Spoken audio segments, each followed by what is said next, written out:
श्री कृष्ण कहते हैं, ईश्वर के लिए सभी प्राणी समान है। उन सभी में समान रूप से ईश्वर का वास होता है। कोई जीव छोटा या बड़ा, अधिक या ज्यादा प्रिय नहीं है।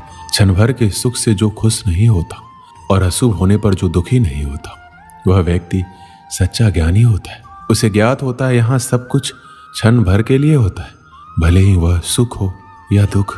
जिस व्यक्ति के पास आपके लिए मान, सम्मान और कद्र ना हो, उनके साथ रहना व्यर्थ है। वह सदैव आपके लिए शत्रुता का भाव रखते हैं। ये जीवन एक रणभूमि है, यहाँ निरंतर संघर्षों का सामना करना पड़ता है। इस संघर्ष रूपी महाभारत में स्वयं अपना सारथी, अपना मार्गदर्शक और योद्धा बनना होता है।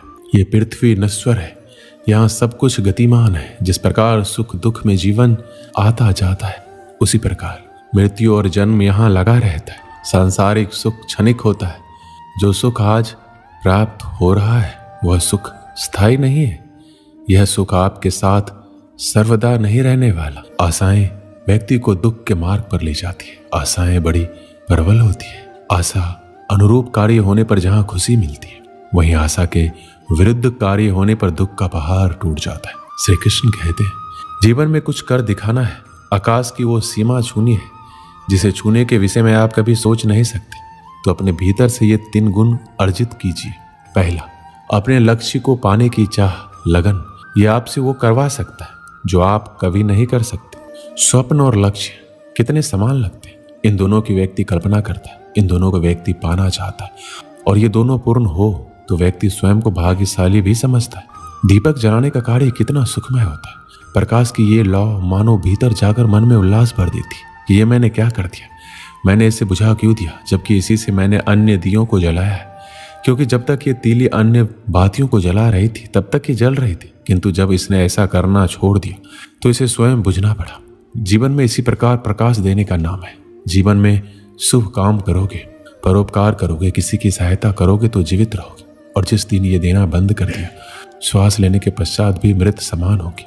परमात्मा में श्रद्धा रखिए, किंतु स्वयं की आत्मा पर भी विश्वास रखिए, क्योंकि इस संसार में ऐसा कुछ भी नहीं है जो आप नहीं कर सकते। श्री कृष्ण कहते हैं, यदि इस संसार में हम किसी से जुड़े हैं तो वो है समय। समय ही हमारा भूत है, समय ही हमारा वर्तमान है, और समय ही हमारा भविष्य है। मनुष्य का स्वभाव है कमाना, संग्रह करना, फिर चाहे वो धन हो, नाते हो, संबंध हो या प्रसन्नता। श्री कृष्ण कहते हैं, संसार में सबसे बड़ी शक्ति क्या है?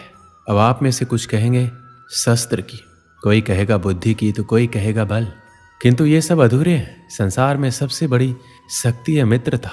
यदि सच्ची मित्रता प्राप्त हो जाए तो वही सबसे बड़ा धन है।